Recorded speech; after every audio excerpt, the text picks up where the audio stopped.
So today's episode is going to be about codependency because that's where I started. So just to share a little bit of like how this started, almost 2 years ago, I pretty much was obviously married and going through a lot of like questioning within myself, like why was I the way that I was? Because I was very impulsive, very toxic in the marriage. So whenever I would do something, and this platform and this podcast within itself is going to be very raw and honest, very authentic. So back then in the marriage that I was in, I would react in ways that were very destructive. So whenever I wouldn't get what I want, like a child, I would kind of like rip the clothes off that he had, or like kick him out the house, or like scratch his car. Like, the Latina in me kind of came out, and then it kind of the toxic things, the petty things. Yeah. But I didn't know at the time that it was just a cry for help. Like my inner child was just wanting love, right? So the relationship was just very toxic. And whenever we would try to like make up, he was like, "You're a really good person on the inside. I believe in you." And I was like, "But this is truly who I am." But I didn't know why I would go on these, like we would fight every weekend, why I would kind of react the way. I never knew why. I knew something was wrong. So I started going back to childhood memories, doing a lot of introspection. And because the marriage got worse and worse and worse, uh, usually from now, like being a coach and helping people, the person that's codependent is the one that actually goes out and looks for help, as in like a therapist or like a coach or something, because they don't want to let go of that relationship. So that's what I did. I was like, okay, let's get marriage counseling. Let's try to fix this. I want to save my marriage. And the first thing when we went on the like the introduction with the therapist, it was like via like online. After that, we sat down, and he was literally like very loving in the in the consultation, like kind of rubbing on my leg, like everything's gonna be okay.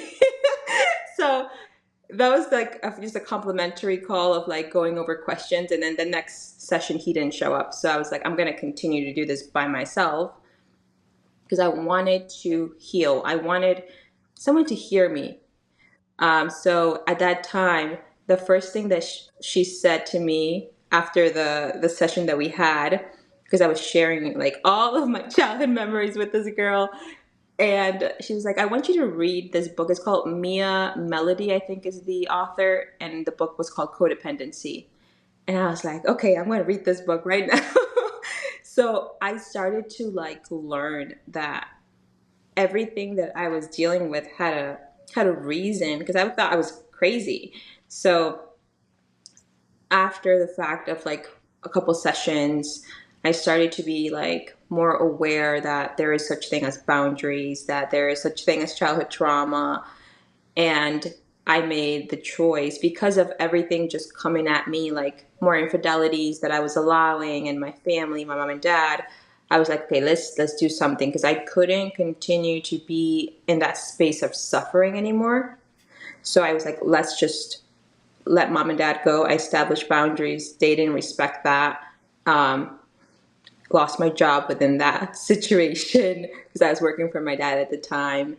And then the marriage after that was crumbling. I was being like cheated on during the time of my birthday. So at that time, I was just like, let's let everything go. I can't do this anymore.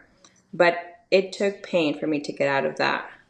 So now going back, learning like what was I actually needing at the time was just love. And I'm sure you guys can like see like there is such a desperation within us when we don't really realize that love is actually within us, right? That you're so like it. I don't think that that was love. I think that was more like an obsession. Like I was obsessed with this person, with the relationship, with the dynamic of the hot and cold type of like relationship. That it was literally like my mom and dad's relationship, and I was just like, no, I'm better. Like this is not like my mom and dad. I was in denial.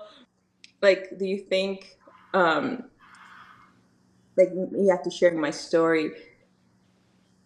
women get more affected with codependency or men too? Like, because when it comes to attachment styles, we don't just have one attachment style. We can have like we can be avoidant at times. We can be anxious attached to the person.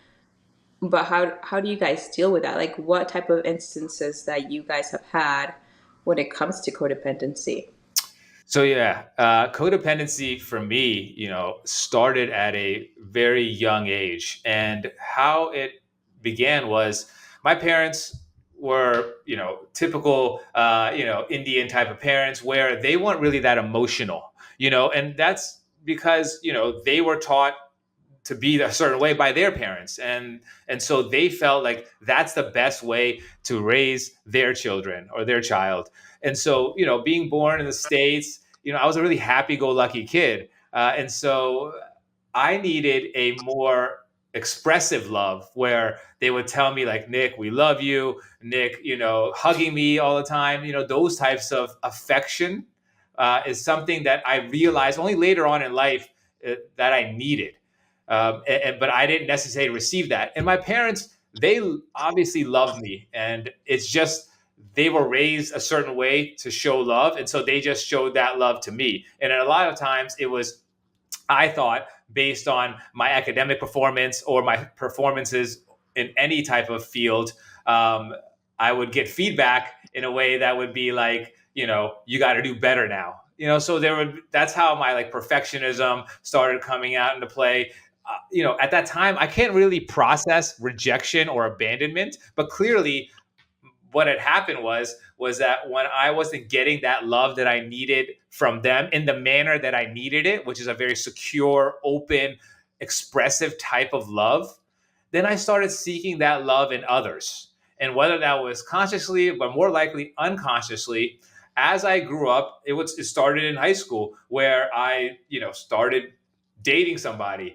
And it might not even been a line that I really wanted to date somebody at that time, but what I was looking for was someone to love me or express their love to me, if that makes sense. And then it started to feel good, right? Like I was like, yeah, my first girlfriend, like, yeah, we're spending all this time together. It feels so good. I just wanted to spend time with her all the time because I knew going home at the time, I wouldn't get that same love that I was getting from my girlfriend at the time. And so what happens with that is that you develop this like clinginess. And what's going on in your brain is that once you get that rejection at home, your body goes into this fight or flight mode. You feel like, oh my God, where am I getting this love from? Or how do I stop this rejection feeling? And so you relay that on to somebody else, and you go and start attaching that need with a relationship or a friend or whoever you're confiding in or wanting to spend time with. You start seeking that in an unbalanced way, I would say, if that makes sense, right? And so then when we broke up, then I didn't spend any time healing. My codependency issues then started kicking up even more.